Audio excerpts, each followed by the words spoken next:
Moi, je ne travaille pas du tout sur cette histoire de Bordienne, sur ce mythe situationniste. D'abord, la première chose, c'est qu'effectivement, je m'interroge sur une partie de cette histoire-là qui est passée à la trappe, en fait.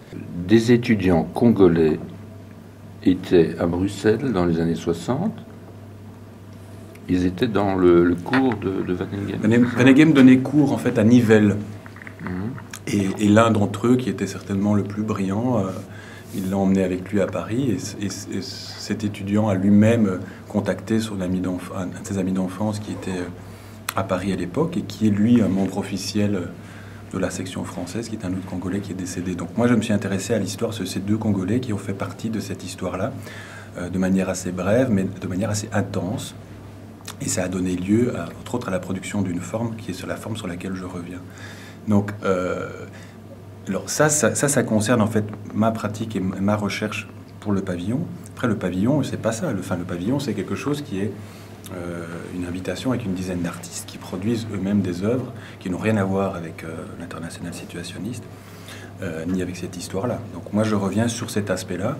Et après, effectivement, c'est le geste qui est lié à cette chose-là, c'est effectivement de se poser la question de cet héritage-là, dans toute sa sans naïveté et dans toute sa, évidemment, dans un contexte qui est le contexte le plus opposé possible à effectivement cette histoire-là. Terminer sur cette question du départ, c'est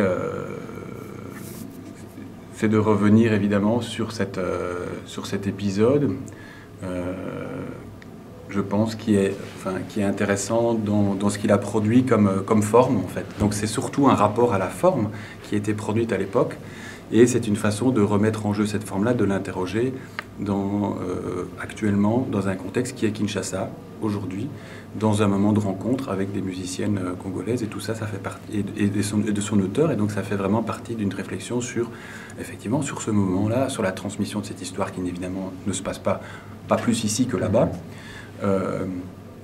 Et donc voilà, ça concerne en fait ce projet-là. Après, pour le reste, il y a évidemment des ouvertures qui sont nombreuses et... Comme le projet a un point de référence historique très important, il ne faut pas tomber sur le mal compréhension qu'on est en train de faire quelque chose qui est en fait nostalgique, qui est lié aussi à cette question de réchauffage que vous avez parlé. C'est pas du tout ça. C'est en fait le contraire.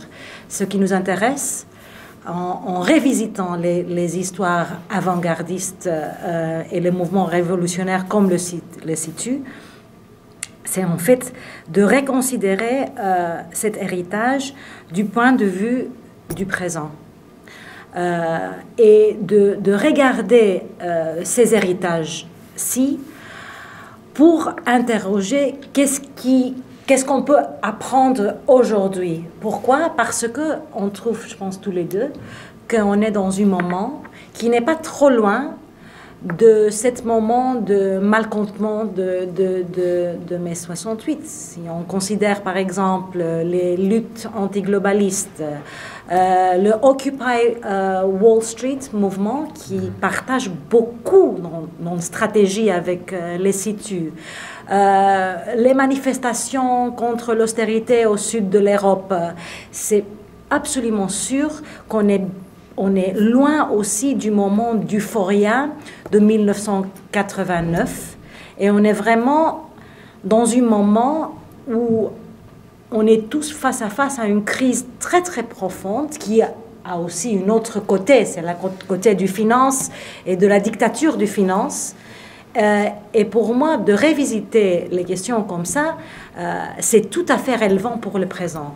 D'abord, et pour les positions artistiques, je dois défendre aussi Vincent, c'est vrai que la commercialisation de l'art est vraiment, on a l'impression que c'est une forme de domination globale, mais il ne faut pas oublier qu'il y a beaucoup des artistes, comme Vincent d'abord, qui existent hors du marché et qui peut exister aussi hors du marché, qui ont fait le choix d'exister hors du marché et que le monde d'art n'est pas tout à fait otage de cet spectacle de Venise. Ce n'est pas que ça, en tout cas. Oui, ce n'est pas tout ça. Je veux dire, il y a des pratiques qui se construisent quand même. Il faut bien voir que, et je crois en grande partie aussi, une série des gens qui sont invités là sont quand même des gens qui ont des parcours très spécifiques. Ouais. Ce sont des gens qui, effectivement, dont on se sent proche l'un et l'autre aussi, parce qu'évidemment, il y a des pratiques discursives de recherche qui se font au cours, souvent dans les marges du système, c'est-à-dire parfois des gens qui ont des statuts de chercheurs, etc.,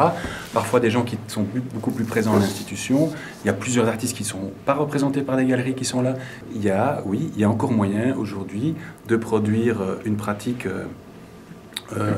de qualité, si tu veux, en dehors du système, qui n'est pas en dehors du système, hein, je dis, mais en dehors du système marchand, en tout cas de la composante marchande du système. Ça ne veut pas dire que, évidemment, je n'ai pas de financement, et comme je l'ai dit tout à l'heure en conférence de presse, effectivement, moi j'ai un parcours au niveau belge qui s'est passé en Flandre, et j'ai eu un soutien, si tu veux, institutionnel qui est venu de la Flandre.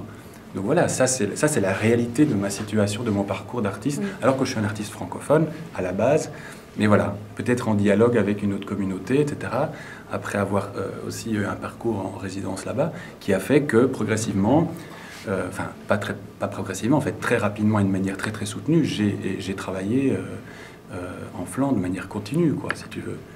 Donc, moi, j'ai du mal donc ça c'est aussi, tu vois, ça c'est aussi une politique qui est mise en place aussi par la communauté flamande très tôt, qui a un appareillage, qui a un outillage, qui a une vraie politique culturelle, à l'opposé de ce qui se fait du côté francophone, avec une prise en considération de cette façon de comment on va accompagner les artistes et comment est-ce qu'on va les mettre en dialogue aussi à un autre niveau. Donc je pense qu'ils se sont outillés, ils ont des outils après, voilà, qui sont utilisés par les artistes et qui leur réussissent quand même globalement plutôt bien. On entend aujourd'hui que les journalistes nous disent « Ah, c'est complexe, etc. » Je dis « C'est pas complexe. C'est pas complexe. Le pitch, il est très très simple. C'est-à-dire qu'il y a eu un moment une modernité sur laquelle les artistes reviennent aujourd'hui parce qu'elle leur fait problème. Il y a une critique des avant-gardes qui s'est posée sur cette modernité, qui a été très dure, qui a combattu cette modernité. Il s'est trouvé qu'on ne peut pas regarder la modernité sans regarder sa face sombre, qui est la colonisation, qui est une époque. D'accord ? Alors ce n'est pas qu'une époque aussi. Ce qui nous intéresse, ce n'est pas que l'histoire coloniale. Ce qui nous intéresse, ce sont évidemment les mécanismes qui ont été mis en place de suggestion, des machines de contrôle, des machines de guerre, on pourrait dire presque, et de voir comment aujourd'hui un artiste qui retravaille certaines formes qui ont été le fruit en fait de ces rencontres-là, comment elle continue à les interroger, comment elle continue en fait à nous obliger, en fait, c'est ça qu'on pourrait presque dire, c'est-à-dire moi, je continue à penser que, quand même, dans certaines choses que je peux lire et que je peux voir de cette époque-là, et je pense plus particulièrement beaucoup plus, par exemple, à certains films de Debord qu'à la Société du spectacle, par exemple, il y a des choses là qui restent quand même d'une force et d'une vraie radicalité, qui ont aussi une poésie propre, et c'est là qu'il est le meilleur, c'est-à-dire qu'une fois qu'il est dans la rhétorique à la Société du spectacle, il est très très fatigant. Par contre, dans Hurlement en faveur de Sade, par exemple, on a le moment, effectivement, où les situs n'ont pas rompu avec leur désir d'artiste, c'est-à-dire avec leur capacité à produire des formes. Et le moment clé de cette histoire-là, c'est 1962, c'est Anvers, c'est le moment où les situs vont virer tous les artistes. Et ils vont se couper, en fait, ils vont se couper d'une poétique. Et ce qui nous intéresse dans le projet, c'est précisément de revenir et de regarder avec les artistes d'aujourd'hui qui cherchent quand même à la fois à hériter d'une négativité, d'une radicalité, tant bien que mal, hein, avec nos problèmes, avec nos paradoxes, qui sont entre autres les paradoxes du marché dont tu parlais, et en même temps, quand même de produire quelque chose qui soit de l'ordre de la reconstruction, de position, et voilà, donc ça se fait... Ça se fait en ce moment, je pense, de manière souvent à se nourrir des impasses de l'histoire, parce que nécessairement on en a besoin pour préhender ce futur et cette façon de qu'est-ce qu'on peut réinventer, quel potentiel peut encore porter l'œuvre aujourd'hui, et comment est-ce qu'on peut se... Voilà, donc ça c'est vraiment les questions, je pense, qui sont traitées aussi dans leur pratique, dans leur façon de fonctionner, de fabriquer une œuvre par les artistes. Donc cette économie de projet, etc., ça fait partie souvent des pratiques des artistes. Oui, pour en revenir, parce que là on est parti pour une interview marathon, dans tous les artistes qui sont invités, moi il y a un projet Enfin, il y a plusieurs projets qui m'intéressent, notamment celui de Patrick Bernier et d'Olive Martin. Je trouve pertinent au niveau de la dialectique autour de l'échiqueté. C'est un beau jeu de mots aujourd'hui de cette métaphore de l'artiste. Ça fait presque signe par rapport au projet de Pavillon, c'est-à-dire que cette pièce métisse, elle peut être jouée par les deux camps, et donc on est vraiment dans la situation d'entrecapture, hein, de co-appartenance, etc., et d'impossibilité de continuer la chose sans être en dette ou sans être délié de l'autre, quoi. Donc il y a cette espèce de métaphore coloniale aussi qui fait qu'il y a une possession réciproque et que ces formes qui sont créées, qui vont émaner de cette rencontre-là, sont en fait des formes qui sont indécidables dans le sens du métis, qui est aussi cette espèce d'entre-deux qui va devenir un problème politique aussi à l'époque coloniale, parce qu'effectivement, il n'est ni l'un ni l'autre, trop l'un, trop l'autre, etc. Et donc là, il y a ce moment d'indécidabilité qui s'installe, cette espèce de dialectique qui se complique dans le sens où elle n'est pas qu'une dialectique du noir contre le blanc, mais... Alors, à partir de là, qu'est-ce qu'on va faire? À la fois comme un traître, mais aussi comme quelqu'un qui fait preuve... qui s'est passé d'un côté et de l'autre, quelqu'un qui va être plutôt stratège, mais aussi, je cherche un terme qui me sort. Ah oui, donc automatiquement, ça c'est un pion. Un fou. Les pions sont très petits. Diplomate, c'était le terme que je cherchais. Pour nous, c'était plutôt l'idée d'introduire un trouble dans le jeu.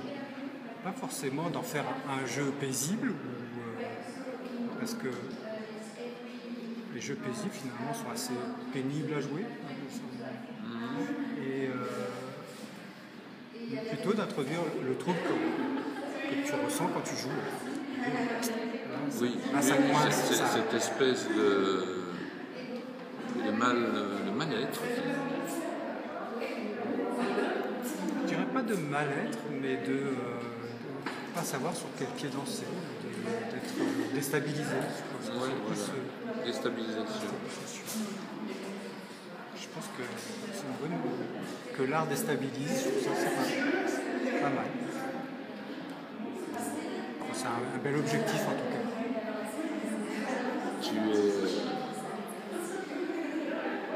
Oui, c'est pas mal comme métaphore. Que l'art puisse encore déstabiliser.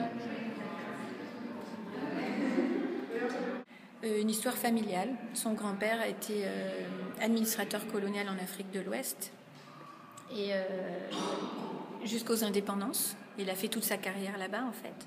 Et il y a une image qui est présente dans cette archive qui est donc une photographie du jour de l'indépendance du Niger où on voit le nouveau président du Niger, Amani Diori, qui est entouré du général des armées françaises, un général français, même breton, le général Kargarabat, qui est habillé de tout en blanc. Amani Diori, premier président, est habillé tout en noir. Et à côté, il y a le grand-père de Patrick, qui lui donc, est de l'administration française, mais originaire des Antilles, métis, et il porte un costume gris. Et ils sont au milieu d'un tarmac, ils sont sur un grand tarmac, une grande place, et ils vont passer en revue en fait des militaires qui sont à la fois français et nigériens. Et donc ils vont passer en revue en fait ces troupes. Et c'est en août 61, et c'est au moment où en fait vont se négocier beaucoup d'accords, alors beaucoup sous la table et secrets, qui sont des accords d'échange économique, notamment sur les matières premières. Et aussi des accords pour que le Niger reste une base en fait de l'armée française. Et tout ça sous couvert d'indépendance en fait. Et cette photographie présente une situation martiale, certes il y a une sorte de contre-plongée sur cette scène, et on pense assez rapidement à un plateau de jeu d'échecs où les pions sont posés en fait.